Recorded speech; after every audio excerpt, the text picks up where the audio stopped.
Hello बेटा, कैसे हैं आप? आई होप आप सभी ठीक होंगे बच्चे। अभी तक हम लोग सैम्पल पेपर 1 जो था, सैम्पल पेपर का हमने फर्स्ट पार्ट देखा था और जिसमें हमने 20 क्वेश्चंस किए थे। आज अभी हम सेकंड पार्ट इसका देखने वाले हैं, जिसमें नेक्स्ट जो 20 क्वेश्चंस हैं उनकी बात करने वाले हैं। क्लास 10 का सैम्पल पेपर है हमारे पास, साइंस का सैम्पल पेपर है और आप सभी के लिए it is very important because आपके एग्जाम शुरू होने वाले हैं। तो आप इनसे आप सीख सकते हैं कि किस प्रकार से हमारे पास MCQs जो है, मल्टीपल चॉइस क्वेश्चन हमारे पास आने वाले हैं। ठीक है, तो क्वेश्चन नंबर 18 है। Before going to start the videos, अगर आपने अभी तक मेरे चैनल को सब्सक्राइब नहीं किया तो आप नीचे दिए हुए लिंक पर क्लिक करके मेरे चैनल को सब्सक्राइब कर सकते हैं। और मेरे चैनल का नाम है बच्चे बियॉन्ड इमेजिन पॉइंट। चलिए, तो आज की बात करने वाले हैं क्वेश्चन नंबर 18 है बच्चे। ये क्वेश्चन हम लोग पहले भी देख चुके हैं, मैंने कहा था आप अपने आप सॉल्व करेंगे, बट नाउ मैं आपको इसका आंसर बता रही हूँ। क्वेश्चन नंबर 18 में आपके पास दिया क्या हुआ था? सबसे पहले बेटा आपको करना क्या है, ये फाइंड आउट करना है कि आपके पास दिया क्या हुआ। क्वेश्चन में हमेशा ये देखिए कि आपके पास क्या दिया हुआ है। जैसे यहाँ क्वेश्चन में आपको है क्या बच्चे, किसी अवतल दर्पण जिसकी फोकल लेंथ, आपके पास focal length that is F दिया हुआ है, कितना दिया? -10 सेंटीमीटर। हमेशा याद रखना है कि जो फोकल लेंथ है, अगर वो P पॉइंट से इधर की तरफ लेफ्ट साइड में जितने भी आप डिस्टेंस को मेजर करेंगे वो सभी कैसे रहेंगे? नेगेटिव रहेंगे। अगर राइट साइड में कुछ भी है तो वो पॉजिटिव रहेगा। फोकल लेंथ हमारे पास F पॉइंट है, तो ये फोकल लेंथ जो है वो 10 सेंटीमीटर दी है। लेफ्ट हैंड साइड पे तो आप इसे 10 सेंटीमीटर रखेंगे। कितना रखेंगे? 10 सेंटीमीटर रखेंगे। और उसके बाद आपके पास दिया हुआ है बेटा कि 15 सेंटीमीटर की दूरी पर एक वस्तु रखी है। बिल्कुल यहीं पर देखिए, P पॉइंट के इधर ही 15 सेंटीमीटर पर आपके पास 15 सेंटीमीटर पर कोई वस्तु रखी है। तो F आपके पास कितना दिया? -10 सेंटीमीटर दिया हुआ था। और U, वस्तु की दूरी, U ऑब्जेक्ट का डिस्टेंस आपके पास वो -15 सेंटीमीटर हो जाएगा आपके पास। ये प्लस माइनस का आपको बिल्कुल बहुत ध्यान से करना है, क्योंकि अगर एक भी चीज़ें आप इधर उधर करेंगे तो कैलकुलेशन हमारी मिस्टेक हो जाएगी। ठीक है, तो आपके पास मिरर फॉर्मूला होता है 1/f। क्या होता है? 1/f is equal to 1/v plus 1/u होता है। ये आपका मिरर फॉर्मूला, दर्पण का सूत्र है ये आपके पास। तो ये, और इसी में आपको वैल्यूज रखनी है हमें। हमारे पास है क्या बेटा? 1/f is equal to 1/v plus 1/u जो आपके पास दिया हुआ है। ठीक है, f की और u की वैल्यू आपके पास है। आपको निकालना कि प्रतिबिंब की दूरी कितनी है। ठीक है, दैट इज v का डिस्टेंस आपको निकालना है। f कितना आपके पास? -10, तो हम f की जगह -10 रखेंगे एंड इक्वल्स टू 1/v है, दैट इज प्लस 1/u की जगह आप हमारे पास कितना दिया? 15 दिया है, तो -15 आप यहाँ पर रखेंगे। अब देखिए, ये भी माइनस है और ये भी माइनस है। जब ये इक्वल के इधर आएगा तो ये प्लस हो जाएगा, तो -1/10, ये 15 इधर आके प्लस हो गया, प्लस 1/15 हो जाएगा, that is equal to 1/v। इनका 10 और 15 का एलसीएम लेंगे तो आपके पास 30 आ रहा है। ठीक है, 10 3 ज़ा 30, तो ये -3 और 15 2 ज़ा 20, तो ये +2 हो जाएगा। -3 + 2 करेंगे तो यू विल गेट -1/30। ठीक है, तो 1/v की वैल्यू आपके पास आएगी -1/30। इसका रेसिप्रोकल करेंगे, हमें पता है, इनको पलट देंगे तो आपके पास वैल्यू v की मिल जाएगी आपको। और v क्या आपका? आपके पास प्रतिबिंब की दूरी, तो जो v है वो हमारे पास निकल गया बेटा -30 सेंटीमीटर। यही हमारे पास आंसर था, -30 सेंटीमीटर इज आर आंसर। ठीक है, तो इस प्रकार से जो भी ऐसे क्वेश्चन दिए होते हैं, सबसे पहले आप ये देखिए कि आपके पास दिया क्या हुआ है। आपके पास f दिया है, v दिया है या u दिया है। देन आपको ये भी ध्यान रखना है कि आपके पास वो पॉजिटिव रहेंगे या नेगेटिव रहेंगे। आपको इन चीज़ों का यहाँ पर ध्यान रखना है। ठीक है, नेक्स्ट क्वेश्चन आपके पास है बच्चे, a convex lens focuses a real point size. हमें पता है बेटा, रियल और पॉइंट साइज्ड इमेज कहाँ पर फोकस पर बन रही है, तो वो हमेशा कब बनेगी? जब ऑब्जेक्ट आपका इन्फिनिटी पे, दैट इज अनंत पर रखा हुआ है। ठीक है, अब क्वेश्चन नंबर 21 की तरफ चलते हैं। क्वेश्चन नंबर 21 है बेटा हमारे पास। चलिए, तो क्वेश्चन नंबर 21 आपके पास दिया बेटा, प्रकाश की किरण, एक प्रकाश की किरण वायु से जल में, देखो बच्चे कहाँ से आ रही है? वायु से, एयर टू वाटर, एयर से वाटर में आ रही है। तो वायु में क्या हो जाएगा? वायु हमारे पास जो एयर है वो आपका क्या हो जाएगा? एयर आपका विरल माध्यम है। कैसा? विरल माध्यम है।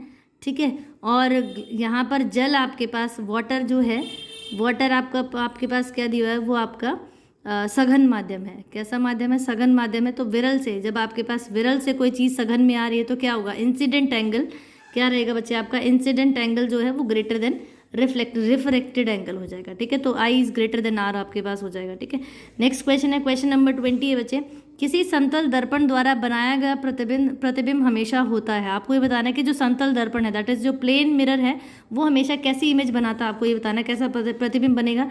तो प्लेन जो मिरर होता है वो आभासी एवं तथा सीधा बनाता है। कैसा? वर्चुअल और इरेक्ट बनाएगा। ठीक है, तो वर्चुअल होता है, बिल्कुल हमें पता है, साइड वाइज उल्टी होती है चीज़ें। अगर हम लेफ्ट से राइट देखें तो ये हमारे पास समतल दर्पण में बनता है। आपको ये चीज़ें याद रखनी कि कैसे प्रतिबिंब बन रहा है। तो आभासी और सीधा बनेगा यहाँ पर। ठीक है, तो हमारे पास सी आपका ऑप्शन हो जाएगा। नेक्स्ट क्वेश्चन है बेटा, क्वेश्चन नंबर 23 की हम लोग बात करें, यदि एक 10 सेंटीमीटर फोकस दूरी का उत्तल लेंस, किसने क्या दिया यहाँ पर, एफ आपके पास कितना दिया बेटा, -10 सेंटीमीटर। हमें पता है कि मैं जो लेंस दिया है तो ये आपके पास प्लस हो जाएगा, क्या हो जाएगा, +10 सेंटीमीटर हो जाएगा। उत्तल लेंस है आपके पास, वास्तविक और छोटे आकार का प्रतिबिंब बन रहा है, ध्यान रखना है, वास्तविक बन रहा है तो मतलब वो आपका कहाँ, लेंस के पीछे ही बनेगा, ठीक है। दर्पण में सामने बनता है तो वास्तविक होता है, लेंस में पीछे बनता है तो हमारे पास वास्तविक होता है। तो इन्होंने दिया क्या, फोकस 10 सेंटीमीटर दिया आपके पास, वास्तविक और छोटे आकार का प्रतिबिंब लेंस से 15 सेंटीमीटर की दूरी पर बनता है। अब आपके पास V दिया हुआ है कितना, 15 सेंटीमीटर, वो भी हमारे पास पॉजिटिव रहेगा क्योंकि लेंस के पीछे बनता है। यहीं सर देखिए बेटा, अगर मैं इसको देखूँ तो ये F और 2F के बीच में रखी है वस्तु हमारी, कहाँ रखी है, F और 2F के बीच में रखी है। F हमारे पास कितना 10 सेंटीमीटर, तो 2F कितना हो जाएगा 20।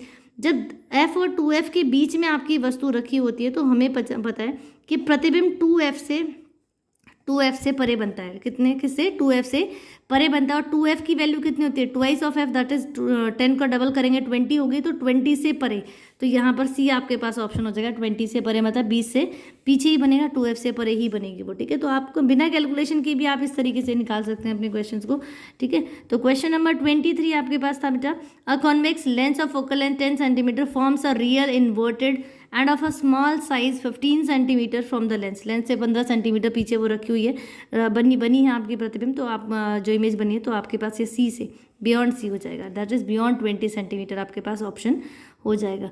चलिए अब क्वेश्चन नंबर 24 है बच्चे, निम्नलिखित दर्पणों में किस प्रकार के दर्पण को सुरक्षित वाहन चलाने के लिए उपयोग किया जाता है, which of the following mirror is used to facilitate safe driving. हमें पता है सेफ ड्राइविंग के लिए हमारे पास कौन सा लगा होता है बेटा, उत्तल दर्पण, दैट इज कॉन्वेक्स दर्पण, जो हमारे पास कॉन्वेक्स मिरर है वो लगा होता है।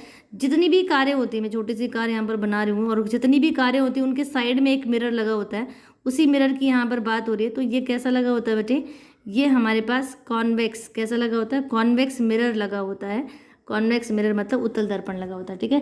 तो इनको लगाया ही इसलिए जाता है ताकि सेफ ड्राइविंग, जो ड्राइवर है वो पीछे से आने वाले ऑब्जेक्ट्स को देख सके, ठीक है। चलिए अब नेक्स्ट क्वेश्चन है बच्चे हमारे पास, आपके पास यहाँ पर एक रिएक्शन दी हुई है, क्वेश्चन नंबर 25 की बात करेंगे।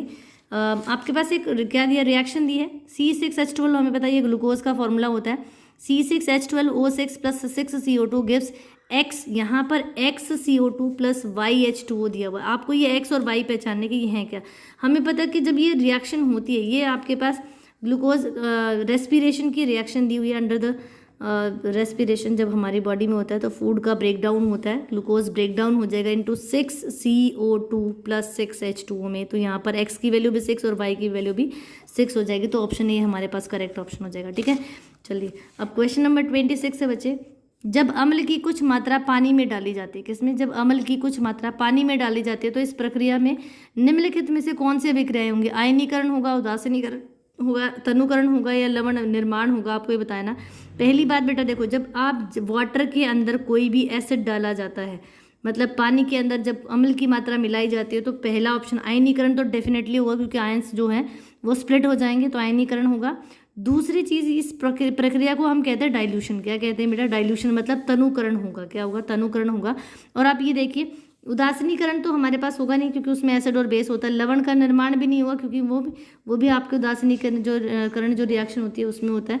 तो आपके पास फर्स्ट और थर्ड ऑप्शन ठीक है, फर्स्ट और थर्ड कहाँ पर हमारे पास ऑप्शन बी में है, तो आपका ऑप्शन बी जो है आयनाइजेशन और डाइल्यूशन होगा, दैट इज आयनीकरण और तनुकरण होगा, ठीक है। तो ये आपके पास करेक्ट ऑप्शन हो जाएगा, ठीक है। अब क्वेश्चन नंबर 27 की तरफ चलते हैं। नेक्स्ट क्वेश्चन है हमारे पास बेटा, सामान्य अधातुएं विद्युत की कुचालक होती हैं। बिल्कुल, जो अधातुएं होती है सामान्यतः वो कैसी होती है बेटा, वो कुचालक होती है, मतलब वो नॉट कंडक्टर्स होती है, they do not conduct electricity. निम्नलिखित में से आपको बताना है कौन सी एक अधातु विद्युत की सुचालक है, आपको बताना कि लेकिन एक अधातु है लेकिन वो विद्युत की सुचालक है, तो हमें पता वो कौन सी है बेटा, ग्रेफाइट है। बिल्कुल, ग्रेफाइट कार्बन की एक फॉर्म होती है, कार्बन का स्ट्रक्चर होता है जिससे ग्रेफाइट बनता है। और ये जो आपके पास जो सेल होते हैं, बैटरी वाले जो सेल होते हैं, उनके बीच में एक इलेक्ट्रोड लगी होती है, वो ग्रेफाइट की इलेक्ट्रोड बनी होती है जिसके अंदर क्या होता है, चार्जेस का फ्लो होता है, ठीक है। जो प्लस और माइनस टर्मिनल होते हैं वो एक्जैक्टली उनके बीच में लगी होती है, ठीक है। तो generally non metals are not conductors of electricity, which of the following is a good conductor of electricity, आपको बताना था। तो हमारे पास क्या आ जाएगा यहाँ पर option B, that is graphite, ठीक है। तो ग्रेफाइट हमारे पास ऑप्शन हो जाएगा। नेक्स्ट है बेटा क्वेश्चन नंबर 28 है, एक तत्व ऑक्सीजन के साथ अभिक्रिया कर क्या करता है, ऑक्सीजन के साथ अभिक्रिया कर उच्च गलनांक का यौगिक बनाता है जो पानी में घुलनशील है। आपको बताने ये तत्व क्या, ऑक्सीजन के साथ अभिक्रिया करके उच्च गलनांक वाला, मेल्टिंग पॉइंट हाई हो जा रहा है, तो ये कौन सा एलिमेंट आपको ये बताना है कि an element react with oxygen, जब वो ऑक्सीजन के साथ रिएक्ट करता है तो give a compound with a high melting point which is also soluble in water, the element is likely to be, बिल्कुल कैल्शियम है आपके पास, वो बिल्कुल ऑप्शन ये हमारा बिल्कुल ठीक है। कैल्शियम होता है बेटा जब वो वाटर के अंदर ऑक्सीजन के साथ रिएक्ट करता है तो उसका मेल्टिंग पॉइंट हाई हो जाता है, ठीक है। चलिए अब क्वेश्चन नंबर 29 है बच्चे हमारे पास। क्वेश्चन नंबर 29 की बात करेंगे। आपके पास कॉलम ए और कॉलम बी दिया हुआ है और आपको मैच द फॉलोइंग, मिलान करना है इनका, ठीक है। आपके पास दिया क्या है, कॉलम 1 में विरंजक चूर्ण दिया हुआ है, बेकिंग पाउडर दिया और धोने वाला सोडा दिया है। कॉलम 2 में आपके पास रासायनिक उद्योगों में ऑक्सीकारक, स्थायी कठोरता को हटाना, सोडियम हाइड्रोजन कार्बोनेट तथा दुर्बल खाद्य अम्ल का मिश्रण, ये दिए हुए हैं, आपको इनको मैच करना है। देखो बेटा जो ब्लीचिंग पाउडर है, विरंजक चूर्ण को हम ब्लीचिंग पाउडर कहते हैं, बेकिंग पाउडर आपका बेकिंग पाउडर ही रहता है, धोने का सोडा आपका बन जाता है क्या, वॉशिंग सोडा। तो जो ब्लीचिंग पाउडर है दैट इज जो विरंजक चूर्ण है वो किस काम आता है बेटा, विरंजक चूर्ण क्या करता है, रासायनिक उद्योगों का ऑक्सीकारक है, मतलब oxidising agent in chemical industries में वो यूज होता है। तो फर्स्ट का ऑप्शन फर्स्ट के साथ, फर्स्ट का ए हो जाएगा, मैं यहाँ लिख देती हूँ, फर्स्ट का ए हो जाएगा। सेकंड बेकिंग पाउडर है, बिल्कुल baking powder sodium hydrogen carbonate और दुर्बल खाद्य अम्ल का मिश्रण है, तो जो सेकंड है उसका ऑप्शन सी हो जाएगा। और थर्ड हमारे पास बचा उसका बी हो जाएगा, बिल्कुल धोने वाला सोडा जो है स्थायी परमानेंट हार्डनेस को रिमूव करने के लिए वो मतलब काम आता है, तो ये सी ऑप्शन हो जाएगा। तो ब्लीचिंग पाउडर क्या करेगा, oxidising agent in chemical industries. Baking powder जो होता है a mixture of sodium hydrogen carbonate and mild edible acid उसमें डाला जाता है, बिल्कुल। And washing soda remove permanent hardness of water, बिल्कुल इनके लिए यूज होता है। तो आपके पास ऑप्शन डी जो है वो करेक्ट ऑप्शन हो जाएगा, ठीक है। चलिए अब नेक्स्ट क्वेश्चन है, क्वेश्चन नंबर 30 है आपके पास। निम्नलिखित में से मैग्नीशियम धातु के बारे में कौन सा कथन सही नहीं है। आपको बताना है कि मैग्नीशियम के बारे में कौन सी जो लाइन है वो ठीक नहीं है। आपको हमेशा क्वेश्चन में ये ध्यान रखना है बेटा पूछा क्या गया। देखो सारी इनमें से 4 ऑप्शन है, 3 बिल्कुल करेक्ट होंगी, जो इनकरेक्ट है जो ठीक नहीं है वही आपको फाइंड आउट करनी है। चलिए तो एक एक करके हम अपनी स्टेटमेंट्स को रीड करते हैं। फर्स्ट स्टेटमेंट है बेटा, ऑक्सीजन के साथ अभिक्रिया करने पर एक चमकती हुई श्वेत ज्वाला उत्पन्न होती है। बिल्कुल मैग्नीशियम को आप जब भी जलाएंगे, जब भी अभिक्रिया करता है ऑक्सीजन के साथ की प्रेजेंस में, तो हमेशा उसमें से एक वाइट कलर के फ्यूम्स निकलते हैं, श्वेत ज्वाला निकलती ही निकलती है। तो ये ऑप्शन हमारा ठीक है, ये तो करेक्ट स्टेटमेंट है। हमें इनकरेक्ट ढूंढना है। बी है शीतल जल के साथ अभिक्रिया, बिल्कुल गलत ये हमारे पास है, क्योंकि मैग्नीशियम ठंडे जल के साथ अभिक्रिया करता ही नहीं है। तो ये हमारे पास ये ऑप्शन हो जाएगा, सेकंड ऑप्शन हमारे पास करेक्ट, बिल्कुल इनकरेक्ट पूछा तो सेकंड स्टेटमेंट हमारे इनकरेक्ट है, तो आप इसको मार्क कर सकते हैं, ठीक है। तो आई होप आपको ये समझ आ रहे होंगे बच्चे। और ये क्वेश्चन से बेटे जो आपको एमसीक्यूज को सॉल्व करने में, पेपर में आपके एमसीक्यूज जो है उनको सॉल्व करने में आपको हेल्प करेगा। तो ये 30 क्वेश्चन थे बच्चे हमारे पास, जो 30 क्वेश्चंस हैं ये आपके एमसीक्यूज हैं। आगे असर्शंस हैं वो हम नेक्स्ट वीडियो में देखेंगे। आई होप आपको अभी तक जो चीज़ें हैं, जो क्वेश्चंस है वो समझ आ रहे होंगे बेटा। ये क्वेश्चंस ऐसे ही नहीं है, आपके एमसीक्यू आपके पूरे सिलेबस से लगभग सभी जो आपका सिलेबस है उसको कवर करते हुए, टर्म 1 का जितना भी सिलेबस है, तो आप इनकी प्रैक्टिस करें। डू प्रैक्टिस, प्लीज़ आप प्रैक्टिस करिए, क्योंकि ये आपके एग्जाम में आपको हेल्प करेंगे। और मैं ये नहीं कहूँगी आपकी यही इन्हीं पे आप स्टिक हो जाओ, जितने क्वेश्चन जहाँ से आपको मिलते हैं you will have to practise them also, ताकि आप अपने एग्जाम्स में अच्छे से मार्क्स कवर कर सकें।